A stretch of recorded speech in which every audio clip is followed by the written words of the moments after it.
Bonsoir, bienvenue sur votre chaîne Coach D, une chaîne qui parle formation et business. Je suis Danny.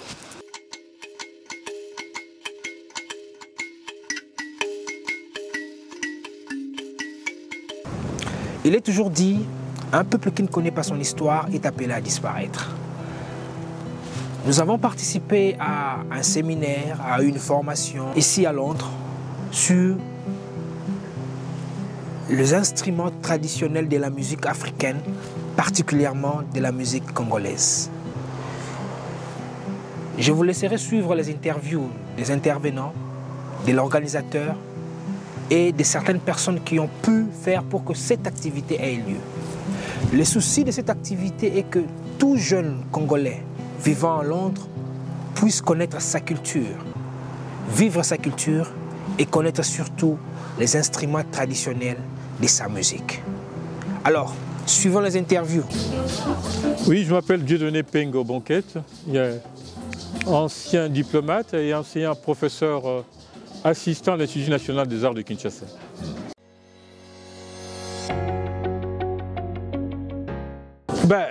La musique représente tout simplement un élément essentiel dans la vie d'un homme, sans lequel l'homme ne peut pas exister. Il n'existe nulle part au monde un homme qui puisse exister sans la musique.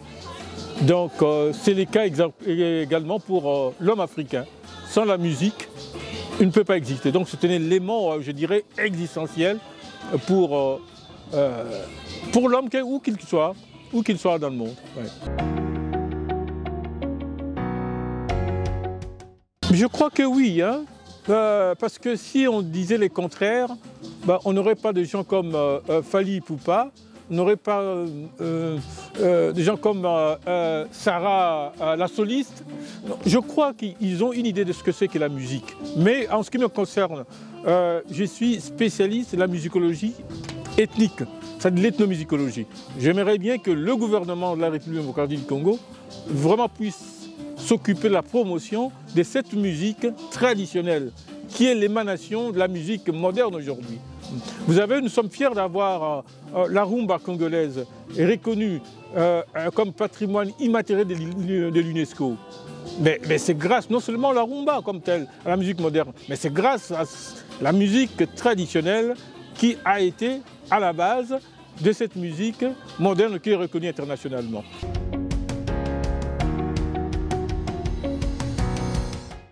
Nous avons des tas de chansons, nous avons des tas d'instruments de musique. Si on pouvait vraiment avoir une politique cohérente de promotion de la musique, des instruments de musique, les développements dans ce domaine-là suivra sans nul doute.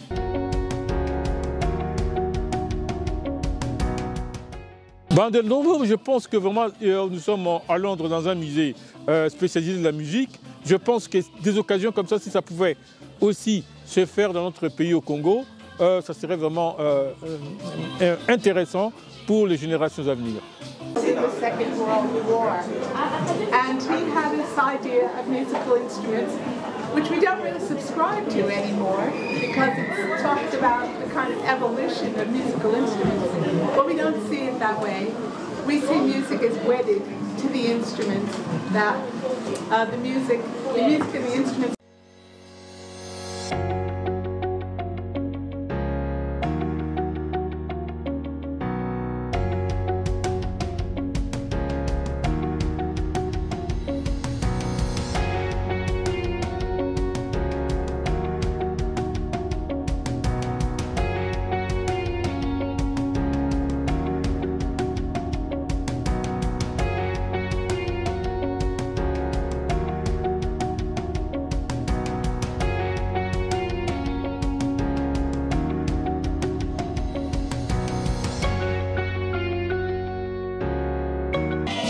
My name's Johanna Zetterström-Sharp and I'm the Senior Curator of Anthropology at the Horniman Museum and Gardens, and I've been working with Congo Great Lakes Initiative for about 10 years now on a number of different projects. This one's so exciting. I'm no expert on musical instruments, but at the Horniman we have quite a big collection of instruments from the Democratic Republic of Congo, around 200, but these are never played. They sit in the stores, they're getting dusty. And what's so wonderful is to invite Congo Great Lakes Initiatives here to the Horniman today and listen to some brilliant music and bring those musical instruments to life. So I'm delighted to welcome you all here, and thank you.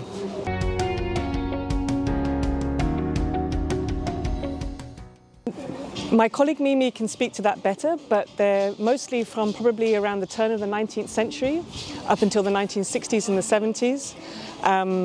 And they come from a number of different sources, a lot of colonial offices. I know that there's a collection that was made by a missionary called Reverend Lionel West, who was in Lukalela, and he collected an mbira and a pluriac, but I don't know what the Congolese term is. It's an amazing string instrument with big, I don't know. But he was a missionary. He was working in Lukalela in between 1930 and 1960. But then, yeah, colonial officers, anthropologists, yeah.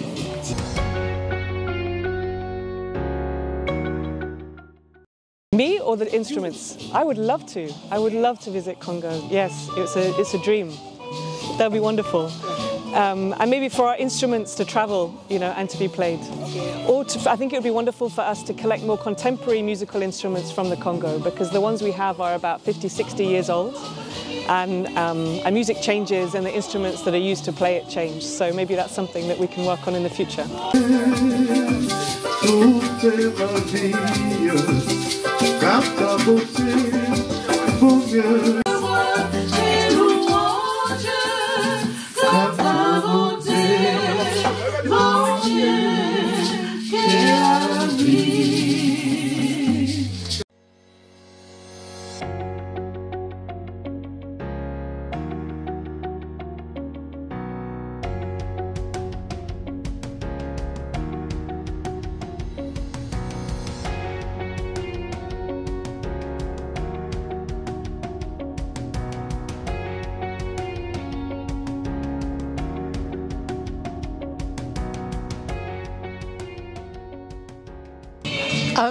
My name is Mimi Waitsman, and I'm the Senior Curator of Musical Collections and Cultures here at the Horniman Museum.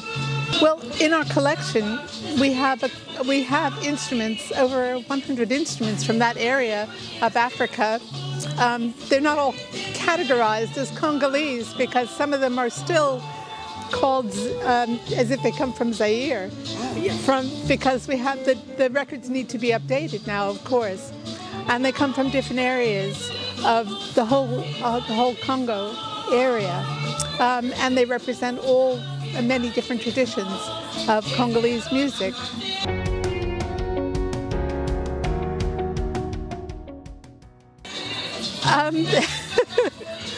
I wish I could tell you exactly where they come from.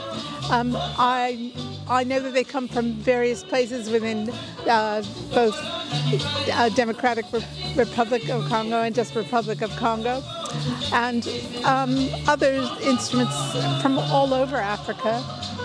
You know, we have instruments that represent a great many other traditions, say from Nigeria and Algeria and so on.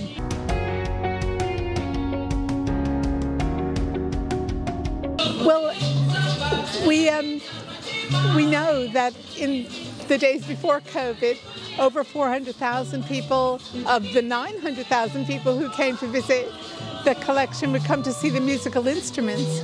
We're very pleased that we have everything open now and people can come back. And even our hands-on space is open, so that some of the instruments that were actually mentioned today, like the sansa, or the lamellophone, the mbira, whatever you wish to call it. We have one of those that everybody can play if they want to. We also have a xylophone, which can be played by people if they wish to in our hands-on space. And then in the displays, there are every other kind of instrument that's actually been mentioned today. So I'm very pleased to be able to show you around what we actually have. And I want to learn from you. You can tell me all about the ways you've played them and what you use them for.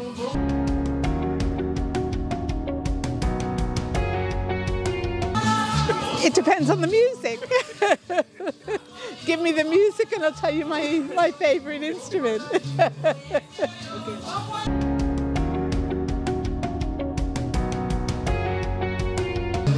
Just welcome to the Horniman, and please come back, because we hope this is going to be the beginning of an ongoing relationship with the people and musicians of Congo, so we can learn more about our holdings here. Moi, c'est M. Didier Ibouila-Kwingi. Je suis enseignant à l'université, je suis enseignant de profession à l'UNIKIN, et puis je continue encore mes recherches doctorales. Je suis au même moment directeur à SADEP et aussi directeur exécutif de Congo Great Lakes Initiative, qui est une grande ONG qui fait beaucoup de recherches sur la tradition, la culture congolaise, et qui travaille avec les jeunes pour que ceux-ci puissent s'identifier comme Congolais, puissent reconnaître leurs sources et ainsi se servir de leurs origines pour faire avancer la cause congolaise. Ce projet est lié aux instruments et aux sons traditionnels congolais. Nous avons reçu un fonds évidemment pour qu'à travers ce projet, les jeunes puissent faire ce qu'on appelle les podcasts. Comment nous appelons ça encore, podcast en français? Mais écoutez, prenez ça comme ça, podcast. Les enfants vont apprendre dans les musées. Ici, nous sommes au musée de Horniman. Ils vont d'abord visiter les instruments traditionnels qu'ils ont ici, qui viennent du Congo, d'autres pays africains. Après la visite, il y a eu d'abord une conférence où on leur a montré ces instruments, l'importance, les rôles, fonctions. Ils vont maintenant essayer à leur tour de faire le podcast en expliquant ces sons-là. Et dans d'autres podcasts, ils vont eux-mêmes jouer ces instruments-là. C'est pour qu'ils s'habituent aux instruments congolais, traditionnels congolais, et instruments musicaux bien entendu, et qu'eux, à leur tour aussi, qu'ils soient capables de transmettre à leurs enfants, leurs petits-enfants, la richesse culturelle du Congo qui se trouve éparpillée à travers le monde. Parce que nous ne le faisons pas, sinon les enfants vont se perdre et ils ne vont pas former leur identité, qui est restée une de mes préoccupations les plus essentielles, une contribution pour moi dans la communauté congolaise ici, faire en sorte que les enfants, les générations futures, puissent reconnaître leurs sources et former leur identité à partir de leurs origines. C'est ça, bref, ce que nous voulons faire avec ces enfants. Un projet d'une année et demie, et on espère que les enfants vont aimer. Ils ont déjà aimé, vous pouvez déjà entendre une voix douce de la musique congolaise qui se joue là-bas. J'ai essayé aussi de mettre mon morceau, La Patrie congolaise, une chanson que j'ai composée et puis les gens ont aimé. Vous allez sûrement aimer ça plus aux alentours de la date de l'indépendance. Voilà, merci d'être venu. Merci de nous avoir suivis. On se retrouve prochainement. N'oubliez pas de vous abonner. Ciao!